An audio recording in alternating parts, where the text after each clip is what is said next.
2 दशक से भी लंबे अंतराल के बाद किसी भारतीय प्रधानमंत्री की साइप्रस यात्रा हो रही है। पीएम मोदी ने अपने दौरे को आपसी संबंधों में एक नया अध्याय लिखने का स्वर्णिम अवसर बताया है।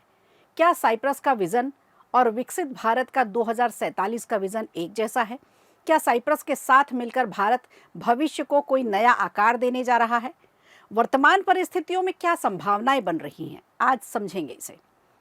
वहीं लंबे इंतजार के बाद आखिरकार 16वीं जनगणना की अधिसूचना जारी हो गई है, लेकिन कांग्रेस को ये रास नहीं आ रहा। कांग्रेस का कहना है कि लगातार मांग और दबाव के चलते प्रधानमंत्री को जातिगत जनगणना की मांग के आगे झुकना पड़ा।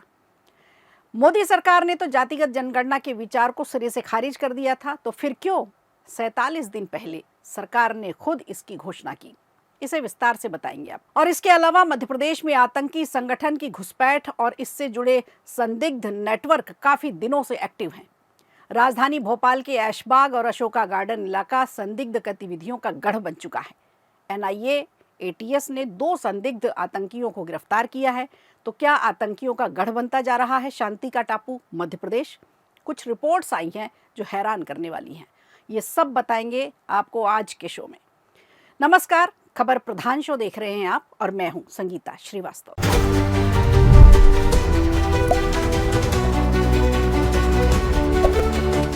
साइप्रस की ऐतिहासिक यात्रा पर हैं प्रधानमंत्री नरेंद्र मोदी। 23 साल बाद किसी भारतीय प्रधानमंत्री ने साइप्रस की यात्रा की है। उन्होंने भारत और साइप्रस के व्यापार जगत के नेताओं को संबोधित किया और व्यापार में विकास की अपार संभावनाओं पर भारत की ओर से अपनी बात रखी। पीएम मोदी को साइप्रस ने अपना सर्वोच्च नागरिक सम्मान से सम्मानित किया है। साइप्रस के राष्ट्रपति निकोस क्रिस्टोडोलाइट्स ने पीएम मोदी को grand cross of the order of Makarios III से सम्मानित किया है।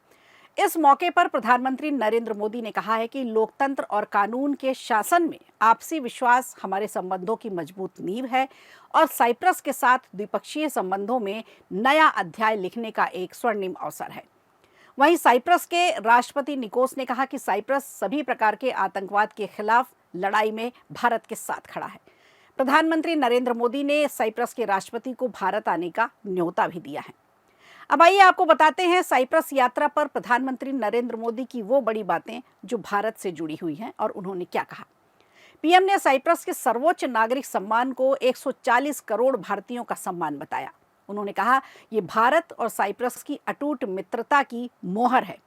इसके लिए उन्होंने आभार भी व्यक्त किया। 2 दशक से भी लंबे अंतराल के बाद किसी भारतीय प्रधानमंत्री की साइप्रस यात्रा को नया अध्याय लिखने का स्वर्णिम अवसर बताया प्रधानमंत्री ने। साइप्रस का विजन है 2035, जबकि विकसित भारत का विजन है 2047। तो लगभग एक जैसी नीतियां हैं, समानता है, इसलिए भविष्य को लेकर आकार देने के लिए दोनों देश एक साथ आ रहे हैं।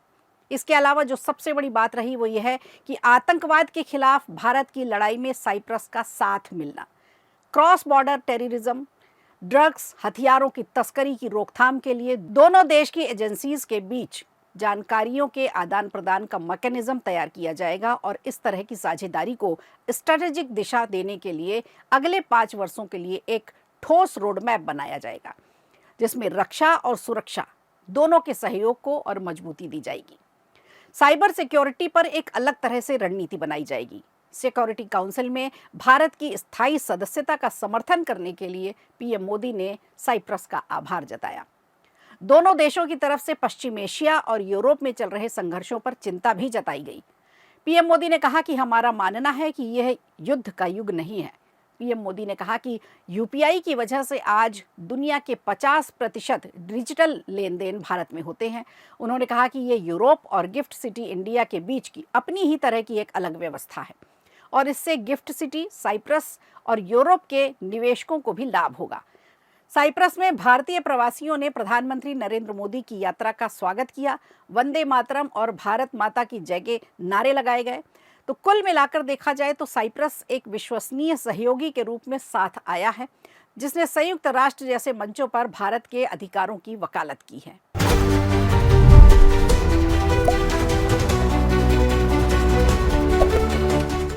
इधर केंद्रीय गृह मंत्री अमित शाह ने बड़ा ऐलान किया है, जिसमें 16वीं जनगणना 2027 के लिए अधिसूचना जारी कर दी है। जनगणना के साथ साथ जातीय जनगणना के लिए भी अधिसूचना जारी की गई है। ये साफ कर दिया गया है कि इस बार जनगणना का काम 2 चरणों में पूरा कराया जाएगा। देखा जाए तो ये जनगणना भारत की कुल 16वीं और आज़ादी के बाद की 8वीं जनगणना होने जा रही है। कल रविवार को दिल्ली में केंद्रीय गृह सचिव गोविंद मोहन और अन्य वरिष्ठ अधिकारियों के साथ गृह मंत्री अमित शाह ने बैठक की और 16वीं जनगणना की तैयारियों की समीक्षा की। इसमें तय हुआ कि लद्दाख जैसे बर्फीले और पहाड़ी इलाकों में 1 अक्टूबर 2026 तक जनगणना की प्रक्रिया पूरी कर ली जाएगी, जबकि देश के बाकी हिस्सों में 1 मार्च 2027 को होगी।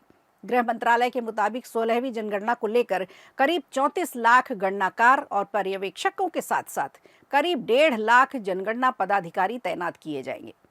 एक जानकारी के मुताबिक जनगणना के लिए मोबाइल एप्लीकेशन का भी उपयोग किया जाएगा। लंबे समय बाद ये प्रक्रिया होगी।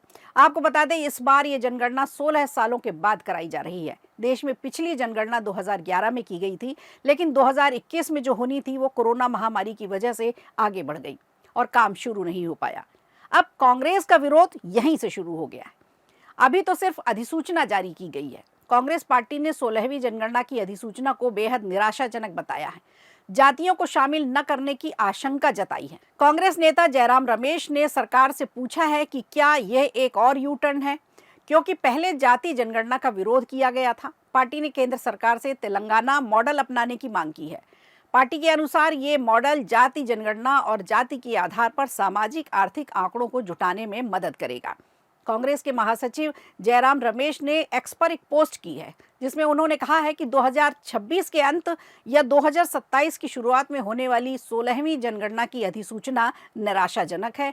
यही नहीं, एक बार उन्होंने फिर तंज कसते हुए कहा कि कांग्रेस पार्टी लगातार जाति जनगणना की मांग कर रही थी और इसी वजह से प्रधानमंत्री ने ये बात मानी है। मोदी सरकार ने संसद और सुप्रीम कोर्ट दोनों जगह जाति जनगणना का विरोध किया था, लेकिन सरकार ने 47 दिन पहले इसकी घोषणा कर दी। सरकारी नोटिफिकेशन आ गया है, लेकिन ये नोटिफिकेशन कुछ खास नहीं है। ये जनगणना में जाति को शामिल करने पर साइलेंट है। इसमें वही बातें हैं जो 30 अप्रैल 2025 को बताई गई थी। रमेश ने यह भी कहा कि क्या ये सरकार का एक और यू टर्न है या फिर सरकार बाद में इस पर और जानकारी देगी। कांग्रेस चाहती है कि जनगणना में जाति के अनुसार आंकड़ों में स्पष्टता हो। ये नियम लद्दाख, जम्मू कश्मीर और हिमाचल, साथ में उत्तराखंड के बर्फ से ढके गैर समकालिक क्षेत्रों पर लागू नहीं होगा। इसका मतलब यह है कि इन क्षेत्रों में जनगणना पहले शुरू होगी। अब विपक्षी दलों में कांग्रेस की प्रतिक्रिया वैसे ही आई है जिसकी कांग्रेस से उम्मीद की जाती है। सरकार के हर काम में अड़ंगे लगाना या फिर सिरे से नकार देना। जातिगत जनगणना की बात फिलहाल तो सरकार करा ही रही है और इसका भी क्रेडिट कांग्रेस खुद लेना चाहती है।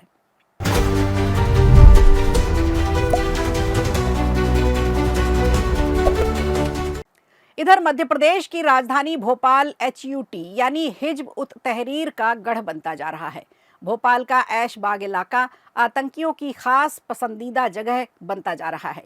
यही वो जगह है जहां बांग्लादेश से लेकर HUT तक के आतंकी गिरफ्तार किए जा चुके हैं। रिपोर्ट्स बताती हैं कि 2023 से लेकर 2025 तक सबसे ज्यादा आतंकी ऐशबाग से ही गिरफ्तार किए गए। यहाँ के रहवासियों का मानना है कि इस तरह की संदिग्ध गतिविधियों के कारण भोपाल के मोहल्ले और मुस्लिम समाज बदनाम हो रहा है। भोपाल के ऐशबाग का अक्रम भी NIA की रडार पर है। ये सवाल इसलिए उठ रहे हैं क्योंकि बीते 2-3 सालों में मध्य प्रदेश में ATS और NIA ने कई आतंकियों को गिरफ्तार किया है जो अन्य संगठन से जुड़े रहे हैं। भोपाल में एक बार फिर NIA और मध्य प्रदेश ATS ने 2 संदिग्ध आतंकियों को हिरासत में लिया। इसमें से एक मोहसिन आतंकियों के लिए फंड जुटाने का काम करता था। मोहसिन को NIA ने 16 जून तक रिमांड पर लिया है। मोहसिन भोपाल के अशोका गार्डन इलाके में रहकर HUT से जुड़े लोगों के संपर्क में था। HUT संगठन के लिए फंडिंग की व्यवस्था यही करता था। मोहसिन की गिरफ्तारी के बाद पुलिस और प्रशासन अलर्ट मोड पर है। भोपाल और राजस्थान में छापेमारी कार्रवाई हुई। कार्रवाई के दौरान डिजिटल डिवाइस, संदिग्ध दस्तावेज और कई धार्मिक साहित्य भी जब्त किए गए।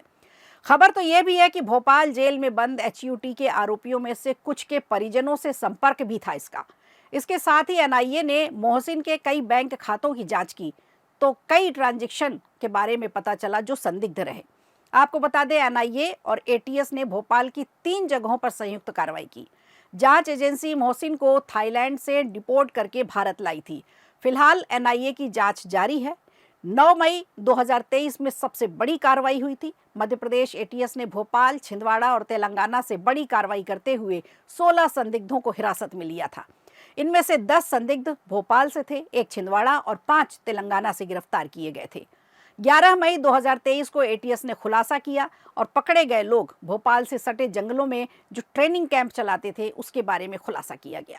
19 मई 2023 को भोपाल कोर्ट में कड़ी सुरक्षा के बीच 16 संदिग्ध आतंकियों को जब पेश किया गया तो भोपाल में हड़कंप मच गया। इनमें से 10 संदिग्धों को कोर्ट ने 24 मई तक एटीएस को रिमांड पर सौंप दिया, जबकि 6 की रिमांड पूरी होने के बाद उन्हें जेल भेज दिया गया है। आगे जब जांच पड़ताल की गई तो सच सामने जो आया वो और हैरान करने वाला था। कुछ आरोपियों ने हिंदू धर्म छोड़कर मुस्लिम धर्म अपना लिया था और अन्य हिंदू लड़कियों को भी इस्लाम कबूल करने का दबाव बना रहे थे। मुस्लिम युवकों से उनकी शादी करा रहे थे। इनके पास से इससे जुड़े देश विरोधी कई दस्तावेज बरामद हुए हैं। इधर केंद्र सरकार ने हिजब उत तहरीर को एक आतंकवादी संगठन घोषित किया हुआ है। एनआईए ने इस संगठन के 17 सदस्यों के खिलाफ आरोप पत्र दाखिल किए हैं, जिनमें उन पर मासूम लोगों को आतंक की राह पर ले जाने, उकसाने और शरिया कानून लागू करने की साजिश रचने का आरोप लगाया गया है। ये इतने शातिर हैं कि आईएसआईएस के लिए फंड जुटा रहे हैं। ताज्जुब की बात है कि ये सब प्रदेश की राजधानी भोपाल में हो रहा है, जहां सरकार के बड़े बड़े नुमाइंदे यहीं से अपना राजकाज चलाते हैं। सरकार की नाक के नीचे ये सब हो रहा है। कैसे ये संगठन ऐसी हरकतों को अंजाम दे देते हैं, इस पर सरकार की, प्रशासन की भी जवाबदेही तो बनती है। खबर प्रधान शो में आज के लिए इतना ही। दीजिए इजाजत, नमस्कार। वीडियो अच्छा लगा हो तो लाइक कीजिए, शेयर कीजिए और कमेंट बॉक्स में हमें जरूर बताइए।